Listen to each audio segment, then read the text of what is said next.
आज की तारीख में 80 रुपए अगर पेट्रोल डीजल की कीमत है तो लगभग 50 से 55 रुपए, क्योंकि वैट अलग अलग जगह अलग अलग है, वो टैक्सेस में लिया जा रहा है। तो आप अपना खजाना भर रहे हैं। और ये टैक्सेस कितने थे 2014 में जब आए? अब मैं असली बात पर आता हूं। 2014 में आए, एक्साइज कितनी थी गोपाल बाबू? 8 रुपए थी, 8 रुपए। 9 बार आपने, अब सुनिए, अब मेरी बात सुनिए, 9 बार एक्साइज ड्यूटी आपने बढ़ाई, वो हो गई 22 रुपए 98 पैसे।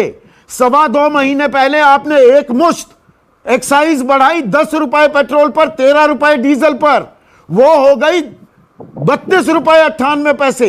25 रुपए का एक्साइज आपने सीधा बढ़ा दिया और आपने उफ तक नहीं की। और आप 2014 से पहले कहते थे हम आएंगे, हम नसीब वाले हैं। आपके बहुत से समर्थक कहते थे 35 रुपए पर ले आएंगे, तो वो क्यों नहीं लेकर आए? ये सवाल नहीं पूछा जाएगा?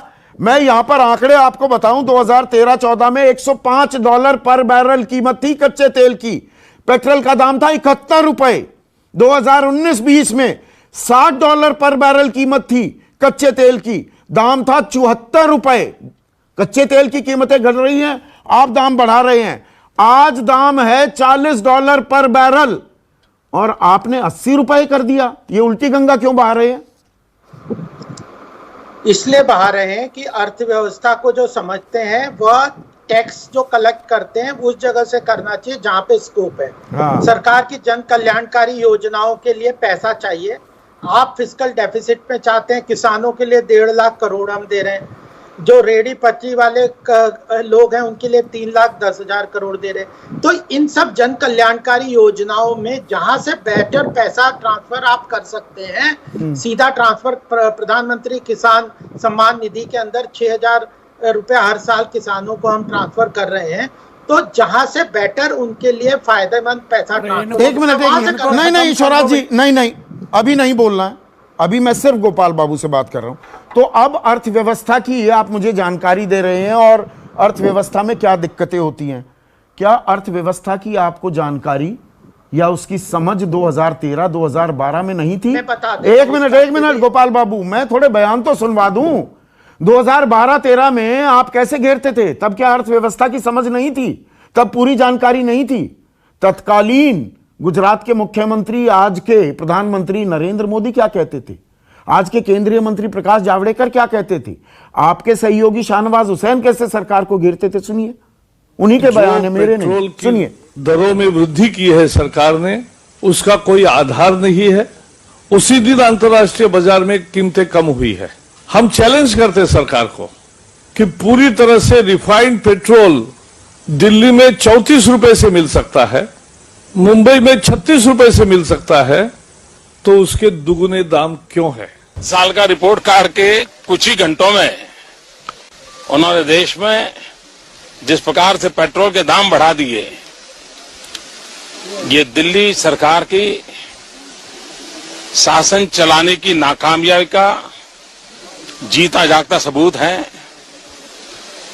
देश की जनता के अंदर भारी आक्रोश है और इसके कारण और भी चीजों पर बहुत बड़ा बोझ होने वाला है, सरकार पर भी बहुत बड़ा बोझ होने वाला है। मैं आशा करूंगा कि प्रधानमंत्री जी देश की स्थिति को गंभीरता से लें और पेट्रोल के दाम बढ़ाए हैं उसको वापस करें। प्रधानमंत्री के गलत नीतियों के कारण आज आम आदमी पर फिर से महंगाई का एक चपेटा उन्होंने मारा है। सरकार बार बार पेट्रोल डीजल के दाम बढ़ाती है, हर बार की कंपनियों को घाटा हो रहा है। जब अंतर्राष्ट्रीय बाजार में तेल के भाव गिरते हैं तब सरकार यहाँ पर कोई कदम नहीं उठाती, और जब अंतर्राष्ट्रीय बाजार में पेट्रोल के दाम बढ़ जाते हैं तो उसका बहाना ले लेती। गोपाल कृष्ण अग्रवाल क्या बोलेंगे?